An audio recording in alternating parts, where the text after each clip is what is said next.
کہنے لگا کہ تو یہاں مکے کا سردار ہے، یہاں پر ایک معاذاللہ جادوگر آیا ہے اور وہ بڑے بڑے دعوے کرتا ہے، کہتا ہے کہ میں تو اللہ کا نبی ہوں، تو تمہاری سرداری کا کیا فائدہ کہ تم ایک بندے کو روک نہیں سکے۔ اب وہ سردار بڑا سیانہ تھا، ہے کافر تھا لیکن سیانہ تھا۔ سردار نے کہا کہ جب تک میں دونوں طرف سے یہ باتیں نہ سن لوں، دونوں پارٹیز کی میں باتیں نہ سن لوں، تب تک میں کوئی فیصلہ نہیں کر سکتا۔ واقعہ لمبا ہے، اس کو مختصر کرتے ہیں۔ اس نے رسول اللہ صلی اللہ علیہ وسلم کو پیغام بھیجا۔ اگلے دن رسول اللہ صلی اللہ علیہ وسلم اپنے صحابہ کے ساتھ تشریف لے کر آئے۔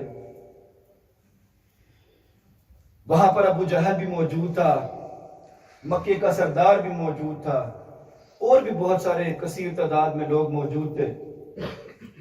تو سردار کہنے لگا، یا رسول اللہ، میں نے سنا ہے کہ آپ نے نبوت کا دعویٰ کیا ہے، تو آپ نے فرمایا میں تو اللہ کا نبی ہوں۔ تو اس نے کہا کہ اگر آپ کے پاس کیا دلیل ہے؟ انبیاء کے پاس تو معجزات تھے، آپ کے پاس کیا ہے دکھانے کے لیے؟ تو آپ نے پھر وہی فرمایا، آپ نے فرمایا تم کیا دیکھنا چاہتے ہو؟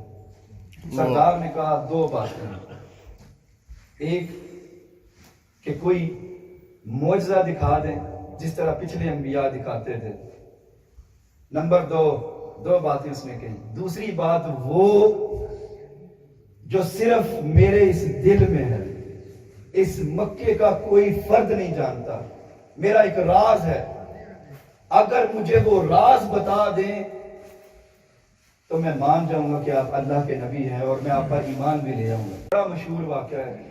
ان ساتھیوں کو ساتھ لیا، مکے کے سامنے بالکل سامنے ایک پہاڑی ہے، اس پہاڑی پر تشریف لے گئے۔ آپ نے چاند کی طرف اشارہ کیا، چاند دو ٹکڑے ہوئے، سب نے اپنی آنکھوں کے ساتھ وہ منظر دیکھا۔ جب مکے کے سردار نے اپنی آنکھوں کے سامنے وہ منظر دیکھ لیا تو دل تو اس کا مان گیا، تو عرض کرنے لگا یا رسول اللہ وہ دوسری بات بتا دے، وہ جو میں نے کہی تھی میرے علاوہ کوئی نہیں جانتا۔ آپ صلی اللہ علیہ وسلم نے فرمایا کہ مکے کے سردار سنو، وہ دوسری بات یہ ہے کہ تمہاری ایک ہی بیٹی ہے، اللہ تعالیٰ نے تمہیں صرف ایک اولاد عطا کی ہے، وہ تمہاری بیٹی ہے، اور وہ اتنی معذور ہے کہ وہ اٹھ کر چل بھی نہیں سکتی، جا اللہ تعالیٰ نے آج محمد صلی اللہ علیہ وسلم کے وسیلے سے اور صدقے سے اس کو شفا عطا کی۔ اب مکے کا سردار بڑا خوش ہوا، بارش ہونا شروع ہو گئی، آندھی طوفان آ گیا۔